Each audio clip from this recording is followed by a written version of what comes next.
This is VOA Africa.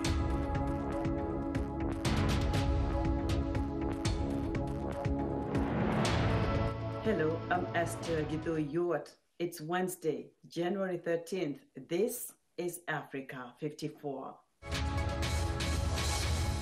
Due to the global outbreak of COVID-19, Voice of America is taking every necessary precaution to safeguard its employees, so our broadcast will look different today and in the near future as we, out of an abundance of caution, reduce our staffing at VOA headquarters here in Washington. We're working to help keep you informed about what's going on, and we appreciate you staying with us on Africa 54. Congolese park rangers raised their guns and paid their respects as the coffin bearing their colleague was buried in the black volcanic soil of a Muslim cemetery on Monday outside Goma. Soraya Ali has more. Congolese park rangers held their guns in salute as the coffin carrying their colleague, Burhani Abdu Surumwe, was lowered into the ground. The 30-year-old father of four was one of 6 rangers killed on Sunday in an ambush in Congo's Virunga National Park. It's Africa's oldest national park and is home to over half of the global population of critically endangered mountain gorillas. The rangers who protect them are heavily armed and well-trained, but face frequent attacks. Park director Emmanuel du Merode, who was himself shot and wounded in 2014, said his team remained focused despite the dangers. Of course, we are in a situation which is extremely difficult, but which in no way represents a reduction in the conviction of all ICCN staff to continue this effort. Abdo's brother spoke with Reuters. The family has lost a lot. He led a lot of things, intervened in a lot. He was a good advisor, a good worker, and someone who enjoyed living with people. We have a lot of grief with his death. The United Nations says more than 100 armed groups operate in eastern Congo. Many are from groups that fought in civil wars around the turn of the century that resulted in millions of deaths from conflict, hunger and disease. Virunga is Africa's largest tropical rainforest reserve and covers 3,000 square miles. That was Soraya Ali of Reuters reporting. Just days before Thursday's Ugandan presidential and parliamentary elections, opposition candidate Bobi Wine says soldiers raided his home Tuesday and arrested his security guards. Kampala police spokesman Patrick Onyango denies any arrests were made, telling Reuters that police were just rearranging their security posture in the area near his home. Wine also claimed at a news conference that one of his drivers had been shot by the military Monday night and died Tuesday morning. Reuters was not immediately able to verify the claim, and a military spokesman did not respond to a call from Reuters seeking comment. Wine is the front runner among 10 candidates challenging 76-year-old incumbent President Yoweri Museveni for the country's top leadership post. The Democratic-majority U.S. of House Representatives is expected to vote to impeach President Donald Trump as early as Wednesday, charging him with inciting an insurrection in an attempt to overturn President-elect Joe Biden's election victory. VOA's congressional correspondent Catherine Gibson reports.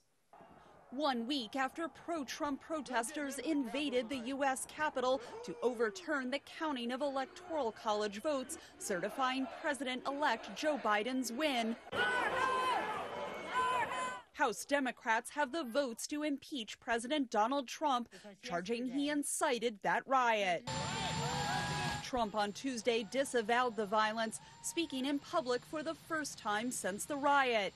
Instead, he blamed opposition Democrats for moving to impeach him a second time. It's really a terrible thing that they're doing. For Nancy Pelosi and Chuck Schumer to continue on this path, I think it's causing tremendous danger to our country, and it's causing tremendous anger. I want no violence. Vice President Mike Pence met with Trump Tuesday for the first time since the January 6th riot. And it appears he will not answer Democrats' calls to invoke the 25th Amendment, declaring Trump incapacitated and temporarily removing him from office. Trump cabinet members declined to address such a move. I'm not going to get into or discuss the 25th Amendment here. Democrats say that leaves them no choice but to impeach the president with just days left in his term. Removal is the main consequence of being convicted, and that is moot once his term is over. But there is another consequence, which is disqualification from holding future office. One Republican senator says Trump's behavior already prevents a possible 2024 presidential run. I don't think he's a viable candidate for office ever again because of the outrageous behavior in the post-election period. Most Republicans are standing by Trump, but new Republican House Representative Madison Cawthorn, who is at the president's rally just before the riot, says he went too far. He never should have directed that crowd towards the Capitol building because there was a bad outcome was destined at that point. A Senate impeachment trial of Trump would run well past his time in office. President-elect Biden telling reporters that trial does not necessarily delay the work of his administration, including a new COVID aid package. We go half day on dealing with the impeachment and half day getting my people nominated and confirmed in the Senate, as well as moving on the package. If Trump is impeached this week, he would become the only president in U.S. history to be impeached twice. Catherine Gibson, VOA News, Washington. The attack on the U.S. Capitol has reignited criticism of social media and its alleged role in inciting violence. While Facebook and Twitter have banned President Trump, there are questions about the future of online speech. VOA's Tina Trin reports. Last week's violence at the U.S. Capitol came after weeks of social media activity by President Donald Trump and others. Facebook was one meeting place. When you've got 3 billion people on a platform that is optimized for maximum engagement with no check from government, that's how we got where we are. Social media giants such as Facebook, Twitter, and Snap responded by suspending or outright banning President Trump and some supporters' accounts. There's an effort to remove content such as the phrase "Stop the Steal," a rallying cry for those who say Trump really won the presidential election. Amazon Web Services, the web hosting provider for Parler, a conservative alternative to Twitter, took it offline, while Google and Apple banned the app from its app stores. Those who lost their digital perch are crying foul. Others say the shutdowns came too late and don't go far enough. There are renewed calls for laws on online speech in a push to reduce the power that tech companies have. Experts say more attention is needed as to what happens after so-called deplatforming. That's the phase we're in right now, and it could be incredibly dangerous if we don't take that moment seriously. Megan Squire is a professor at Elon University who studies the online activity of extremist groups. It's not enough to just wash your hands of a person and say, well, they're not on my platform anymore. It really is what happens next. And what happens next is pretty predictable, says Squire. Movement to alternative or alt-tech sites like Telegram surged in the wake of mainstream sites' actions. A couple of the channels that I was watching were growing at 100 and 200%. For the internet giants like Facebook, Google's YouTube, and Twitter, this should be their moment of reckoning, says Jesse Larrick, co-founder of nonprofit Accountable Tech. Their tools have been recruiters in many ways for these extremist movements. And so it's not enough to take action on individual pieces of content or individual users even. Like, they have to grapple with the extent to which they've been a primary driving force of all of this. As the U.S. continues to learn more about what led to the chaos in the nation's capital, questions remain about the future of speech online. Tina Trin, VOA News, New York. The U.S. intelligence community is comprised of men and women who are specially trained to deal with intelligence issues at home and abroad. Often we hear the U.S. issuing warnings of imminent attacks in other parts of the world and sharing vital information with foreign counterparts. For more perspective, I spoke to VOA national security correspondent Jeff Seldin and began by asking him how the U.S. intelligence agencies have fared in the last 4 years. Well, that's something that people had questions about going back to when President Trump was first elected because of his unorthodox approach to foreign policy and to relations with other countries. There were thoughts that some of the things that he was doing, for example, when he hosted the Russian ambassador in the Oval Office at the White House and reportedly shared what was classified intelligence with the Russians, potentially putting a U.S. ally at risk, that there could be damage to the intelligence relationships the U.S. has with other countries, both close allies like Britain, Australia, NATO allies, and other allies, including Israel and other countries around the world with which the U.S. works sometimes very, very closely. What officials said throughout the Trump presidency is that a lot of those relationships would survive, no matter what happened at the top, no matter how leaders of the United States, Trump, and leaders of the other countries might have postured themselves, because those relationships aren't built from the top down, they're built from the bottom up. And so the people who are in the intelligence communities in the United States, in the other countries who are working closely, those people don't change. Those aren't political appointees. So there's stability there. There are relationships there that last. Did those relationships come under strain during the Trump administration? Former intelligence officials and others have told us, yes, they have been strained, but they haven't been severed. And so there's a chance for those relationships to continue. And again, even in a less difficult transition period, again, it's not the people at the top, the people who you hear about the appointments, like the Director of National Intelligence, or the talk that the CIA, that President-elect Biden will appoint a new director of the chief U.S. spy agency. Those people may change, but the people who communicate with their counterparts in other countries, those people generally stay the same. And so the information sharing and the agreements the U.S. has with those countries, that continues. We now hear of the SolarWinds hack attack. What's the origin of these attacks, Jeff, and who's the target, and what's the goal? The SolarWinds hack first came to light early last month when a private cybersecurity firm called FireEye noticed that its systems had been hacked and announced that publicly. Later, it came to light, and it was announced by SolarWinds and the U.S. intelligence community that the hack actually impacted about 18,000 customers, including 40 companies that did business with Microsoft. SolarWinds is a Texas-based software management firm that provides software to private companies, to government agencies, and it works with other companies as well. So there were about 40 companies worldwide in places like Bahrain, Israel, Canada, the UK, which were affected. But the emphasis has been on the majority of the customers in the United States. And just this week, the U.S. intelligence community came out with a tentative attribution, formally saying that they suspect that this is a Russian operation designed as part of an ongoing Russian operation designed for espionage. That's designed to go into these computer systems to get information. It affected agencies including the Department of State, the Pentagon, Department of Homeland Security. The question is, though, how much information did they actually get, and what are they going to do with this information? That is stuff that intelligence officials are still looking into. And, of course, there's an ongoing concern because if you're able to get into a system, one of the most dangerous things that intelligence officials worry about is manipulating data, changing data, or creating backdoors by which perhaps these operatives could go in and shut down companies, shut down critical operations related to the country's infrastructure. Are they going to do that? That would bring it to a new level. That would bring it to a level which some in the current administration, in the Biden administration, in Congress might consider an act of cyber war. We're not there yet, though, and intelligence officials say this is just good old-fashioned spying, but in cyberspace instead of, the old way where you had spies running into buildings trying to steal documents and stuff.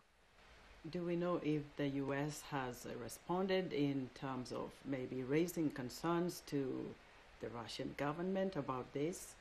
We don't know if there's been any concerns raised yet directly with the Russian government. This week, in the statement put out by the Director of National Intelligence, the FBI, the agency that's part of Homeland Security, CISA, the Cybersecurity and Infrastructure Security Agency, which looks at safety in cyberspace and coordinates with both government agencies and private companies across the U.S. In their statement, the first thing that they do is that they called out Russia, saying they think it's likely an operation that originated from Russia. So in that way, they've already put Russia on notice. Often, though, what the United States does when it has to respond to an attack in cyberspace is it does it, but it doesn't say anything publicly because they don't want to reveal too much to whoever they're taking action against. And there's always a concern about how much this can escalate. That was VOA national security correspondent Jeff Seldin. We're excited to hear what you think about Africa 54 and the stories we cover. Join the discussion on Facebook. The address is Africa 54. We're also streaming our broadcast live on Facebook. Please watch and share our show with your friends. Also, check out our headlines 24/7 on voaafrica.com. Coming up, an expert gives more insight on the COVID-19 variants now being reported in several countries. We'll be right back. Hello, welcome to Straight Talk Africa, live from the Voice of America headquarters here in Washington. I am Shaka Sali. Straight Talk Africa, we call it like it is. We discuss issues that reflect the interests of our audience without fear or favor. We are guided by facts, and I look at myself as a servant of nothing but the truth.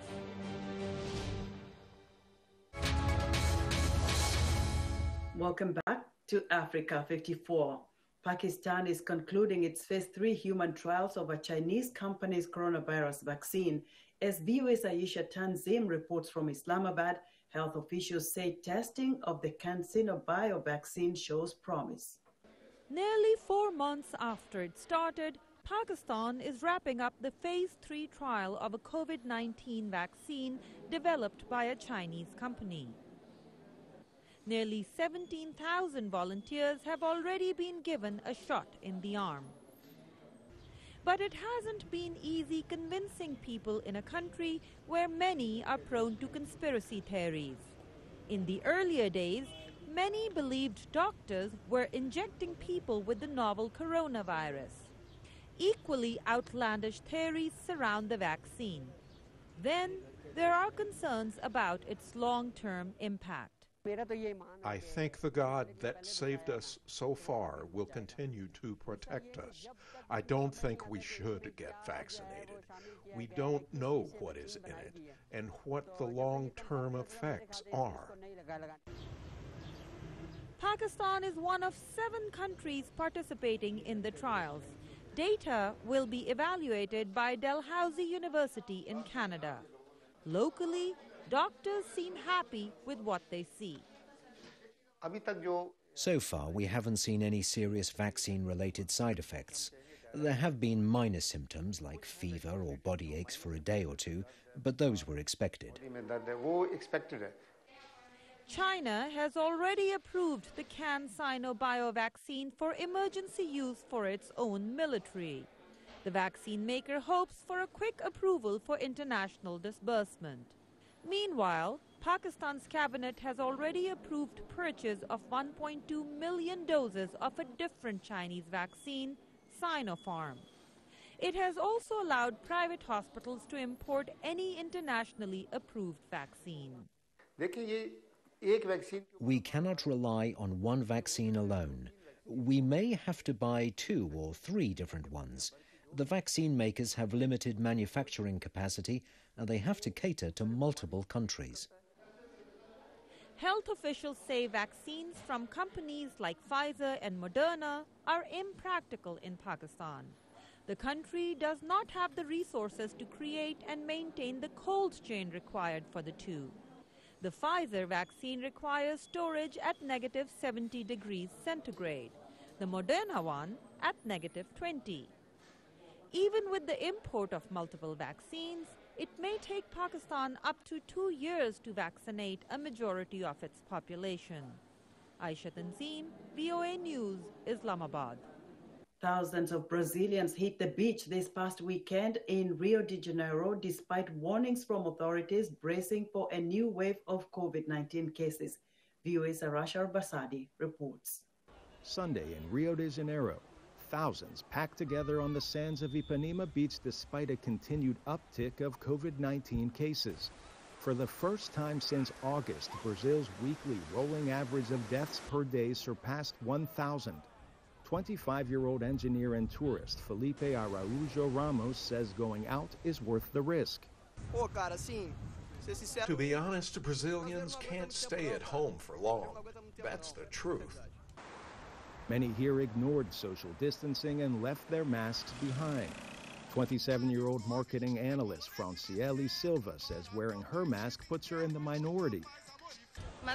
From one moment to another, like going for a walk to avoid people, I'm probably the only person wearing a mask around here. 55-year-old physical education teacher Kleber Lopes, here having a cocktail on the beach, hopes for a speedy return to normalcy. I hope the vaccine arrives soon, before February, so we can lead a normal life and enjoy this beautiful Rio de Janeiro. In just this 24-hour period on Sunday, Brazil recorded nearly 30,000 confirmed coronavirus cases with 469 COVID-19 deaths. The country has reported more than 8.1 million cases since the pandemic began, among the highest number in the world. Arash Arabasadi, VOA News, Washington. The emergence late last year in Britain and South Africa of two new variants of SARS-CoV-2, the virus that causes COVID-19, prompted widespread concern. Japan's National Institute of Infectious Diseases says it has detected a new variant of the coronavirus in 4 travelers arriving from Brazil. Japan's announcement comes as countries scramble to contain the 2 other contagious strains that have emerged in Britain and South Africa.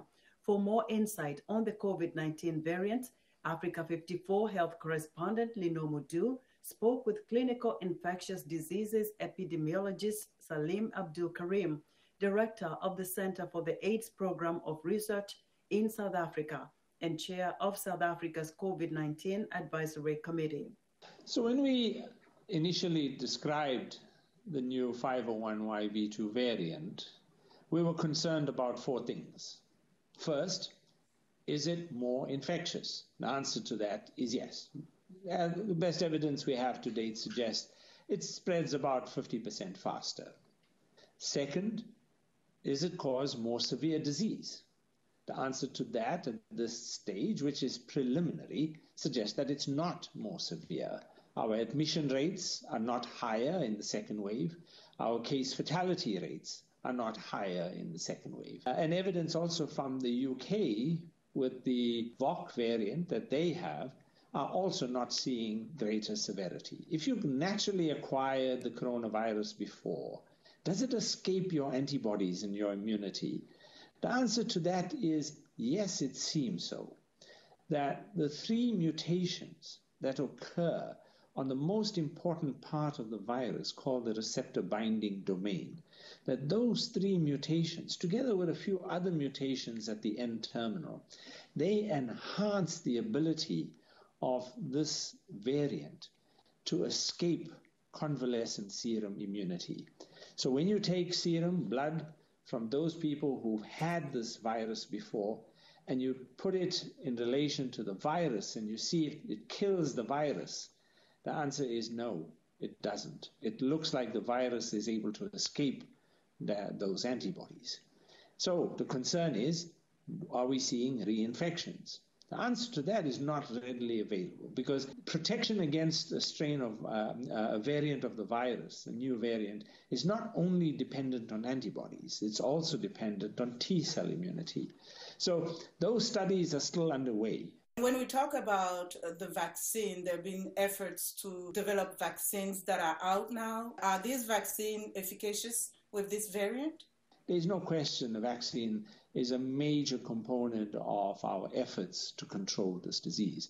We have to appreciate that this virus, like all other viruses, is going to mutate. All of them do.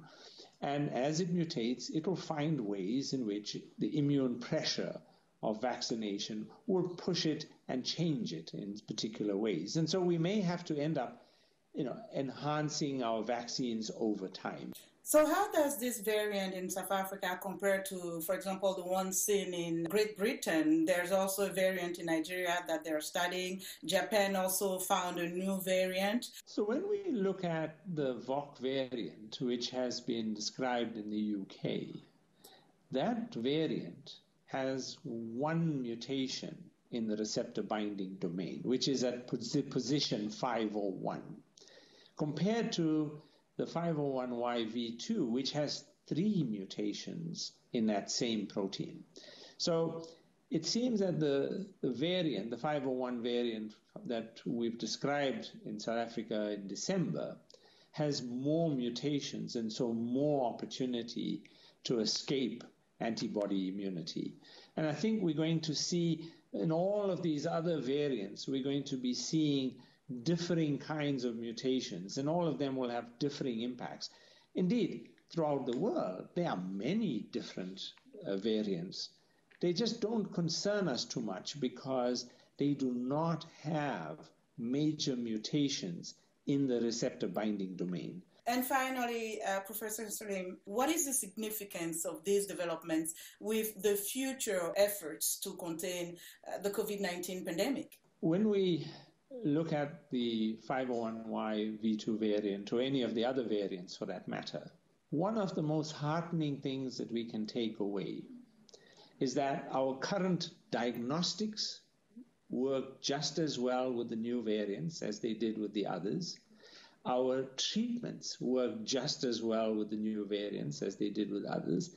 And our prevention strategies work just as well, whether it's wearing of masks or social distancing. All of those elements remain the fundamentals and are as effective against the new variant as they are with the old pre-existing variants. So we can take heart that our essential tools for diagnosis, treatment, and prevention remain effective. What we have to do is redouble those efforts.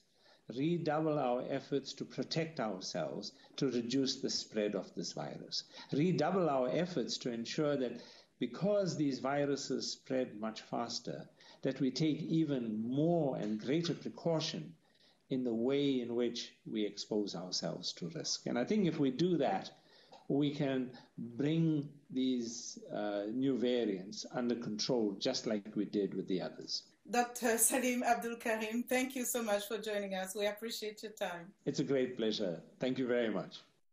That was Africa 54 health correspondent Lino Mudu speaking with clinical infectious diseases epidemiologist Salim Abdul Karim. And that's our show for today. Be sure to watch Africa 54 on our website at viewafrica.com. From all of us here in Washington, thank you for watching.